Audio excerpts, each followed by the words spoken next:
और इसी के साथ मुख्य अतिथि अपने सुसज्जित वाहन में वापस सलामी मंच की ओर। कहते हैं ये से जम्मू कश्मीर व देश के बाकी हिस्सों के बीच में कृत्रिम रेखाएं बनी हुई थी, जिससे जम्मू कश्मीर की आर्थिक और सामाजिक तरक्की में कई बाधाएं आ रही थी। परंतु 5 अगस्त 2019 के ऐतिहासिक कदम के बाद आज जम्मू कश्मीर तरक्की और खुशहाली की नई यात्रा पर निकल चुका है। पिछले एक साल में विकास को गति देने के लिए ईमानदार शासन प्रणाली और न्याय व समानता को सुनिश्चित करने के लिए सरकार ने कई बड़े फैसले लिए हैं। आज जम्मू कश्मीर के सभी वर्गों के साथ न्याय हो रहा है, चाहे वे पश्चिमी पाकिस्तान से आए हुए शरणार्थी हैं, पहाड़ी बोलने वाले लोग हैं, सीमांत क्षेत्रों के वासी हैं, या जम्मू कश्मीर से बाहर शादी करने वाली महिलाओं हों, सबके अधिकार सुरक्षित हुए हैं। आप सबको मालूम है कि रिच नेचुरल रिसोर्सेज और बड़े पैमाने से भारत सरकार से धन प्राप्त होने के बावजूद जम्मू कश्मीर में सीमित विकास ही हो पाया था। लेकिन पिछले एक वर्ष से कई ज़मीनी बदलाव आए हैं। वर्षों से लंबित प्रोजेक्ट्स को पूरा करने के लिए सरकार ने एक नई कॉरपोरेशन IDFC के जरिए धन की व्यवस्था की है। इसके साथ ही प्रमुख कार्य जैसे कि Jammu ring road, Akhnoor road, general bus stand व अन्य कई प्रमुख परियोजनाओं को गति दी गई है। इसके साथ ही बड़ी बड़ी जल विद्युत परियोजनाओं का निर्माण कार्य प्रगति पर है।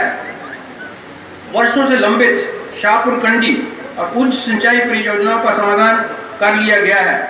राज्य में उजाला योजना के तहत 16 लाख परिवारों को LED बल्ब उपलब्ध करवाए गए। 12 लाख से अधिक परिवारों को उज्ज्वला योजना के माध्यम से LPG कनेक्शन मिला है। इसके साथ ही 30 लाख लोगों को आयुष्मान भारत के अंतर्गत बीमा कवर मिला है।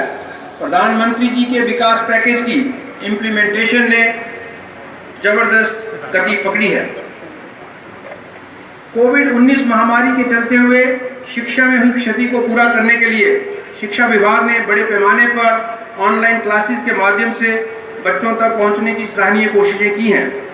इसके साथ ही प्रदेश के 15 लाख बच्चों को MDM के मिड डे मील के तहत इस बार ड्राई राशन और कुकिंग कास्ट के जरिए 14 करोड़ रुपए उनके बैंक्स में ट्रांसफर किए हैं।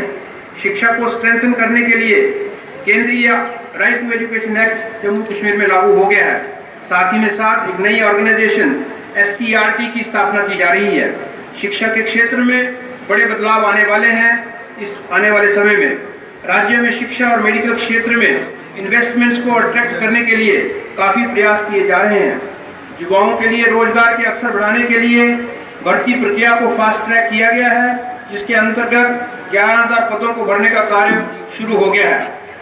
जम्मू और श्रीनगर के शहरों का स्मार्ट सिटी के रूप में विकसित करने का काम शुरू हो गया है, जिससे ये दोनों शहर दुनिया के बेहतरीन शहर बनकर उभरेंगे की नींव रखनी होगी।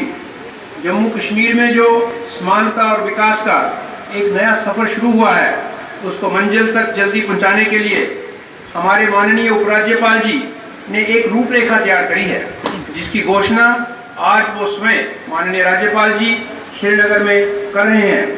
मैं माननीय राज्यपाल जी की ओर से और सारे प्रशासन की ओर से आश्वस्त करना चाहता हूं कि जम्मू संभाग में भी इन सब लक्ष्यों को प्राप्त करने के लिए सतत प्रयास किए जाएंगे।